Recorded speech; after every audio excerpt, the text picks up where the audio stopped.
Soledad, bienvenida, buen día. Lorena Ortiz, Santiago Montórfano y Alejandro López la saludan. ¿Cómo está? Hola Santiago, hola Alejandro y hola Lorena, ¿cómo están? Buen día. Muchas Muy gracias por el bien. contacto. No, por favor, a usted por atendernos, Sole. Bueno, queríamos tocar un tema que es título del mejor informado y tiene que ver con el sistema de adopciones en la provincia de Neuquén. Según este artículo, eh, se adoptan chicos, pero después los terminan regresando al sistema judicial. ¿Es Bueno, así? Alejandro, en realidad son casos muy pero muy excepcionales, son casos que lamentablemente se dan en la realidad, tanto a nivel provincial como a nivel nacional, que obligan a todo el sistema a contraerse, a repensar todos los procesos porque el daño que se genera psíquicamente a un niño o niña o adolescente que ya está en situación de vulnerabilidad es muy pero muy grande. Desde ese punto es una situación, como recién te decía, excepcional. Se han registrado casos a lo largo de la historia de Neuquén, a lo largo de la historia de la nación, porque aquí es donde se empieza a replantear, por supuesto, todos los procesos de trabajo. La provincia de Neuquén, específicamente el Poder Judicial, hace unos años, creo que para ser puntual, desde el 2017, exactamente no recuerdo el día, pero constituimos oficialmente ya los equipos interdisciplinarios y exclusivos del Registro Único de Adopción. Esta situación que vos planteás tiene que ver con el fracaso, de alguna manera, de una de las etapas que tiene una enorme consecuencia sobre ya sea niños, niñas o adolescentes que han comenzado a atravesar esta etapa. Y realmente es lo que hace que con cada vez mayor profundidad se vaya trabajando. No siempre en Argentina se le dio el mismo abordaje, el mismo paradigma. Justamente en la nota que ustedes publicaron en la entrevista a la directora del Registro Único de Adopción, se plantea esta temática, ¿no? La importancia de la especialidad de los equipos, la importancia del abordaje biopsicosocial, la importancia de tener toda la información posible para que justamente no, por decirlo de alguna manera, no se registren estos casos. Por eso hay un paradigma que ha cambiado muchísimo y sobre todo con énfasis después de la sanción del Código Civil y Comercial del 2015, que es dejar de lado estos procesos adultocéntricos, donde se ponía el eje en la persona que pretendía conformar un proyecto de familia a través de la adopción y se hace hincapié en las necesidades del niño, niña, adolescente, ya de una manera casi diría central. Por eso es que así es como se comienza a de alguna manera pensar en quiénes serían o quién, porque también hay casos de familias monoparentales, pueden pasar, digamos, estos procesos de manera satisfactoria. Bien. O sea que hubo un tiempo en el cual va a sonar medio burdo o chocante lo que voy a decir, Sole, pero es como lo estoy interpretando, ¿no? Es como que hasta hace poco tiempo eran chicos en góndola y uno iba y elegía, y así En quedaba. realidad, claro, en realidad lo que se comenzó a trabajar, por ejemplo, Neuquén, el Poder Judicial, no tenía un equipo específico para trabajar el tema de lo que son las adopciones concretamente, que es la parte esencial, nuclear, muy importante dentro de este proceso, que después viene, digamos, con el juicio de adopción. Hay una antesala muy compleja que son las medidas excepcionales. No solo el Poder Judicial en el 2017 crea concretamente, crea no, porque ya estaba creado por ley. Recordemos, en el año 2009 había una ley que específicamente establecía la obligatoriedad de tener conformados estos equipos. En el 2017 se procede a conformar estos equipos, que son dos duplas del Registro Único de Adopción, que justamente son las duplas técnicas que trabajan en el abordaje de todo este proceso específicamente. Todo lo que tiene que ver con la vinculación, todo lo que tiene que ver con las estrategias de cómo vamos a lograr mirar los perfiles, pensar digamos, hay que hacer una suerte de proyección, de ponderación, donde se tienen en cuenta muchísimas cuestiones vinculadas con los deseos de estas personas, con las posibilidades o los recursos, no hablo económicos, sino con los recursos que cuentan para afrontar este tipo de familia, donde si bien no hay distinción en cuanto a la filiación, sí en definitiva hay que tener en cuenta que hablamos de prohijar, que hablamos de todo un proceso muy distinto y donde se hace hincapié en esta necesidad de padres, madres, ya sean familias monoparentales o no, que tengan esta capacidad de adaptarse a las necesidades del niño, niña o adolescente que va a formar parte de esta familia. Nosotros siempre ponemos el ejemplo en las capacitaciones. Nosotros realizamos 3 inscripciones anuales.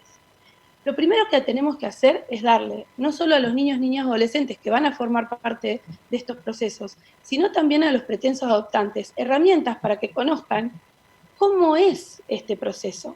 Y si en este devenir resulta que develan que este no es el esquema que están ideando o imaginando, es muy importante que lo realicen durante este proceso, por eso hacemos capacitaciones en este momento virtual obligatorias. Deben asistir todos los años a las jornadas de preparación, donde abordamos casos testigos, donde vemos distintos tipos. Por ejemplo, te voy a hablar, Ale, de una realidad que no solo es patrimonio de Neuquén, sino patrimonio de todo el país. La mayoría de los niños, adolescentes que hoy se encuentran en esta situación, digamos, como para abordar estos procesos, para ser parte de una familia por adopción, son niños mayores a los 5 años. Y cuando uno mira los perfiles y cuando uno mira las edades que los pretensos o las pretensas adoptantes señalan, casi todos están por debajo de esta edad. Entonces ya empezamos a tener otro problema, porque muchas veces se dice que las adopciones demoran mucho tiempo. Una cuestión es la cuestión procesal, la cuestión vinculada ya con la medida excepcional, la declaración de adoptabilidad, el otorgamiento de la guarda, el juicio de adopción propiamente dicho, pero hay una realidad. La mayoría de las personas desean adoptar niños, niñas más pequeños, y no es la realidad de nuestro país, no es la realidad de Latinoamérica.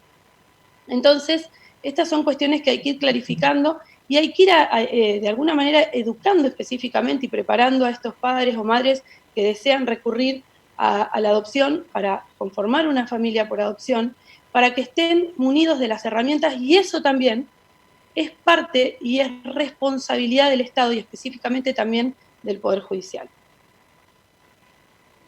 Soledad, a partir de todo lo que estudiás y de toda la comparativa que haces en el funcionamiento de los sistemas judiciales en todo el mundo, con respecto a este tema, ¿cuál crees vos, si hace falta, ¿no? ¿Cuál crees vos que sería el sistema que se podría introducir o algunas herramientas que se podrían introducir para poder mejorar esto de las adopciones? Creo, Alejandro, que hay un gran tema y hay que ser absolutamente sinceros y sinceras, porque si vamos a estar ocupando espacios públicos para decir siempre frases decorosas o para decir, para evadir todas las zonas de incomodidad, nos tenemos que ir a nuestra casa y no estamos haciendo un trabajo responsable. Hay una realidad muy, pero muy importante en nuestro país y también Neuquén no es ajeno a ello.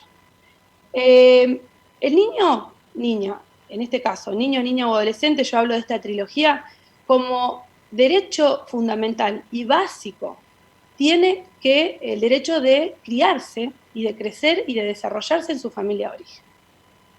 Entonces, cuando el Estado detecta una situación de vulnerabilidad, y perdóname, quizá va a parecer que no respondo a tu pregunta, pero a mí esto me gusta visibilizarlo, el Estado tiene la obligación de que cuando detecta una situación de vulnerabilidad, que es donde se dicta, por ejemplo, la medida de protección excepcional o la medida excepcional, el Estado debe proveer todas aquellas herramientas para poder fortalecer ese grupo que ha tenido alguna cuestión y que ha sido abordado por el Estado. Es como que el Estado interviene en la familia. Para que esto, de alguna manera, que es el derecho esencial de todo niño o niña, crecer y desarrollarse en su familia de origen, para que este proceso, que justamente son estos 180 días que se requieren previos a disponer de que esa familia no puede cuidarlo, ya sea la familia más nuclear o la familia extensa, que puede ser tíos, tías, abuelas, etcétera, el Estado debe disponer de dispositivos.